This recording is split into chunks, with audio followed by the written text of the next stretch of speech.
Hi friends, കേരളത്തിൽ വിമർശനങ്ങളും ആരോപണങ്ങളും കൊലപാതകങ്ങളും ഇല്ലാത്ത ദിവസങ്ങളില്ലാത്ത ഒരു കാലഘട്ടത്തിലാണ് നമ്മളെല്ലാവരും ജീവിക്കുന്നത്. ഇന്ന് പുതിയ ആരോപണം വന്നിരിക്കുന്നത് രാഹുൽ മാങ്കൂട്ടത്തിനെതിരെയാണ്. രാഹുൽ മാങ്കൂട്ടത്തിനെതിരെ ഒരു പെൺകുട്ടി, ഒന്നോ രണ്ടോ പെൺകുട്ടികൾ ഇങ്ങനെ ആരോപണങ്ങൾ ഉണ്ടായിക്കൊണ്ടിരിക്കുകയാണ്. നമ്മൾ പണ്ട് സന്ദേശ സിനിമയിൽ പറഞ്ഞതാണ്, നമുക്ക് ചുറ്റുമുള്ള രാഷ്ട്രീയത്തിൽ ചില കൊള്ളാവുന്ന ചെറുപ്പക്കാരൊക്കെ വളർന്നു വരുന്നുണ്ട്, അവന്മാരെ എന്തെങ്കിലും പെണ്ണ് കേസിൽ കുടുക്കി, ഇതൊക്കെ തന്നെയാണ് ഇവിടെ നടക്കുന്നത്. ഇനിയിപ്പോൾ അതിന് വലിയ പുതുമയും ഒന്നും എനിക്ക് തോന്നുന്നില്ല.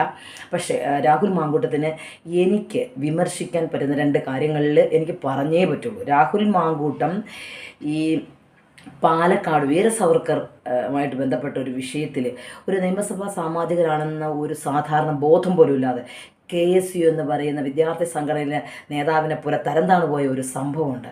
അതിൽ 100% താങ്കൾക്കെതിരാണ് ഞാൻ. അതുപോലെ സുരേഷ് ഗോപിൻ്റെ വിഷയത്തിൽ ഞാൻ നിങ്ങളോട് ചോദിക്കുകയാണ്, വോട്ടേഴ്സ് ലിസ്റ്റ് തയ്യാറാക്കുന്നത് നമ്മുടെ സ്ഥാനാർത്ഥികളാണോ? നമ്മുടെയൊക്കെ ഇലക്ഷൻ ഡ്യൂട്ടിക്ക് പോകുന്ന ആൾക്കാരാണ്. നിങ്ങളൊന്ന് ഓർത്ത് നോക്കൂ.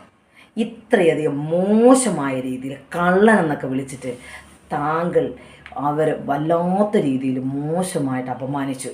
വോട്ടേഴ്സ് ലിസ്റ്റ് തയ്യാറാക്കുന്നത് എങ്ങനെയാണെന്നും വോട്ടേഴ്സ് ലിസ്റ്റ് ഒരു ഇലക്ഷൻ്റെ അന്ന് എങ്ങനെയാണ് ഉപയോഗിക്കുന്നതെന്നും അവിടെ വരുന്ന ഓരോ ആൾക്കാരും അവരുടെ ലിസ്റ്റ് ഈ ഇരിക്കുന്ന രാഷ്ട്രീയ പാർട്ടികളുടെ മുന്നിലില്ലേ? എങ്ങനെയാണ് ഇലക്ഷൻ നടക്കുന്നതൊക്കെ അറിയാമല്ലോ. പിന്നെ എന്തിനാണ് ഇത്ര മോശമായിട്ട് രീതിയിൽ? കാരണം ഇതൊന്നും ശ്രദ്ധിക്കാത്തവരുടെ ഇടയിൽ വ്യാജമായ ആരോപണങ്ങൾ താങ്കൾ ഉന്നയിച്ചു വിട്ടത് രണ്ട് കാര്യത്തിൽ എനിക്ക് 100% താങ്കളോട് എതിർപ്പാണ്. ഒരു യുവ നേതാവെന്നാൽ വളർന്നു വരുന്ന തലമുറയ്ക്ക് ഒരു മാതൃകയായിരിക്കണം. ആ രീതിയിൽ കാര്യങ്ങൾ പഠിച്ചതിന് ശേഷം മാത്രം പ്രതികരിക്കുക. ഇല്ലെങ്കിൽ ഇത്തരം ആരോപണങ്ങളും ഇതുപോലെ പ്രശ്നങ്ങളുമൊക്കെ താങ്കളുടെ ജീവിതത്തിൽ ഉണ്ടാകും എന്ന് ഇതൊരു പാഠം കൂടെയാണ്. എനിക്ക് ഏത് രാഷ്ട്രീയത്തിലെയും യുവ നേതാക്കളോട് പറയേണ്ട ഒരു കാര്യം, നിങ്ങളെല്ലാവരും വിജിലൻ്റ് ആയിരിക്കണം. ഇല്ലെങ്കിൽ നിങ്ങൾക്ക് നേരെ വരുന്ന ആരോപണങ്ങൾ ആറ്റം ബോംബിനേക്കാൾ വീര്യമുള്ളതാണെന്നും കൂടെ ഓർക്കുക.